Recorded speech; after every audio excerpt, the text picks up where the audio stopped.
a tus pies, Señor. Lectura del Santo Evangelio según San Lucas, capítulo 9, versos del 43 al 45. En aquel tiempo, ante la admiración general por lo que hacía, Jesús dijo a sus discípulos: oigan bien esto y no lo olviden.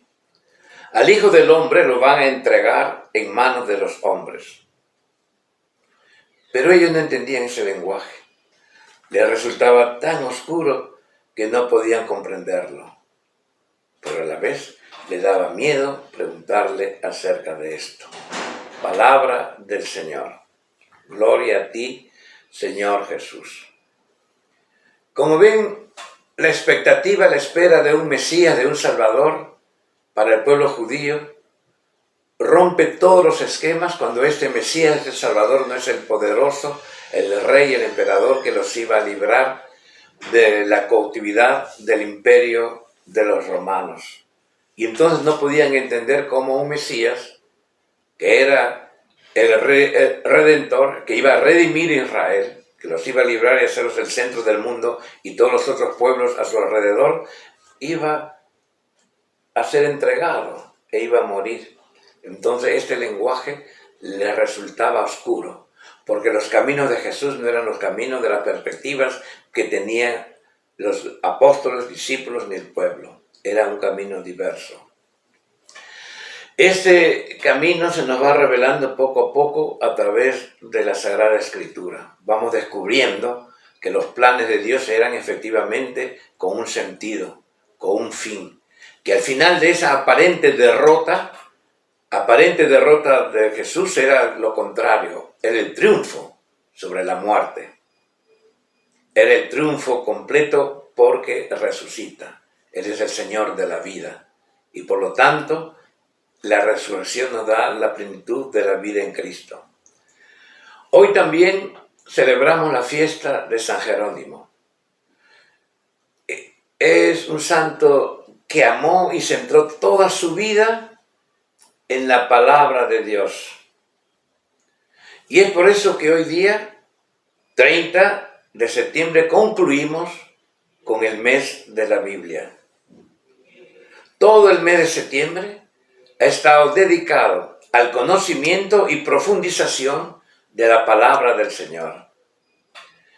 En la visión del profeta Zacarías, porque él tuvo una visión, en el capítulo 2 de su profecía dice: voy a ver a Jerusalén, voy a habitar en él y uniré a todos los pueblos. Y es la palabra de Dios que une a todos los pueblos. Y Jesús nos advierte nuevamente que debemos tener los ojos vivos de la fe, como en el Evangelio que he leído. El sufrimiento y la muerte nos causan miedo. La gente se asusta la mayor parte de las veces. Queremos evitarlos, como los discípulos, a toda costa, no pensar en ello. Pero no hay otra alternativa. Para la glorificación se necesita morir, como el Evangelio. El Cristo que se nos muestra es un Cristo que ha vencido la muerte. No somos cristianos verdaderos si no aprendemos a morir a uno mismo, a renunciar a muchas cosas, perder algo de sí mismo por el Señor, y ganaremos la vida. Ese es el secreto más seguro para ser feliz. La Biblia, como el mes de la Biblia, ha formado a millones de personas.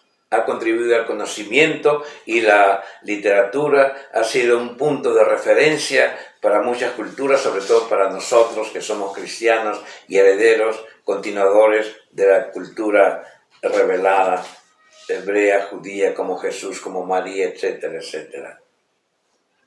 Y un santo, un gran santo, como les digo, San Jerónimo, quiso dedicar toda su vida y todos sus esfuerzos a este estudio y valoración de la Biblia. San Jerónimo nació por los años 347 en Estridón, la Dalmacia, de una familia muy cristiana, y él quiso llevar una vida ascética, de sacrificio, pero de estudio. Así que se fue a Roma y allí estudió.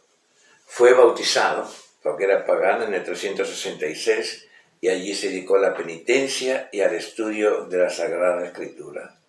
Vivió un tiempo en Oriente, aprendió bastante de allí de los estudios y allí perfeccionó su conocimiento del griego.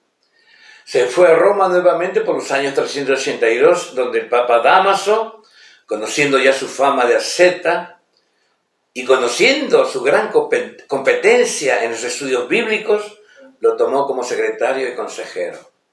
Entonces, después de un tiempo, lo alentó a aprender una nueva traducción latina de los textos bíblicos, porque la Biblia se leía en todos los ritos, en siríaco, el Antiguo Testamento en hebreo, la lengua común era el griego, pero ya no más. Ahora comenzó a introducirse la lengua universal, era el latín, la lengua del pueblo, la lengua del vulgo, y por eso le pidió el Papa Dámaso a San Jerónimo que traduzca los textos originales al latín, que se llama la lengua vulgar, y por eso decimos la Biblia, la primera Biblia traducida a una lengua moderna es la Vulgata. La Vulgata, traducida por San Jerónimo de las lenguas originales, del hebreo y del griego al latín. Y así que él, San Jerónimo, después de la muerte del Papa Dámaso, se va a Belén y allí lleva una vida de entrega a una intensa actividad dedicada a la traducción de la Sagrada Escritura. Pero a la vez era un teólogo, un predicador, y así que defendió mucho a la Iglesia contra las herejías con sus escritos. San Jerónimo, según dice nuestro recordado Papa Benedicto XVI, puso la Biblia en el centro de su vida. Son frases del Papa. No solo la tradujo, dice el Papa, sino que se esforzó por vivirla concretamente. Y qué interesante, los santos tratan de vivir la Biblia. Los santos tratan de calcar en sí mismos la palabra del Señor. Como San Francisco de Asís, cuya novena estamos celebrando en estos días en la Basílica. Era su forma vitae. La forma y vida de los hermanos menores es vivir y seguir a Jesucristo según el Santo Evangelio. ¡Qué interesante! O sea que el Evangelio es una vida, el Evangelio es una manifestación de Dios. Es algo personal, porque Dios habla a cada uno, con cada uno, a través de su palabra.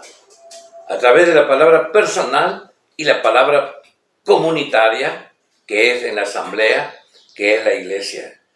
Así pues, en esta conclusión, en este buen finalizar del mes de la Biblia y celebrando la fiesta de San Jerónimo, que se caracterizó por un amor apasionado a las Escrituras, nos invita a cada uno de nosotros a reafirmar el deber de hacer que nuestra propia vida sea una vida que, leyendo la Escritura, calcando el Evangelio, concuerde nuestra vida con su palabra, que para nosotros los creyentes cristianos es una palabra divina. Y solo viviéndola, como San Francisco y los que quisieron seguir a Cristo, encontramos también la capacidad de comprenderla. Muchas gracias. Que Dios los bendiga, paz y bien. No se olviden de poner un clic, un me gusta, un like y también de siempre estar en contacto en Prensa Franciscana de Perú. A tus Dios los pies, bendiga. Señor, solo a preguntar qué cambió tan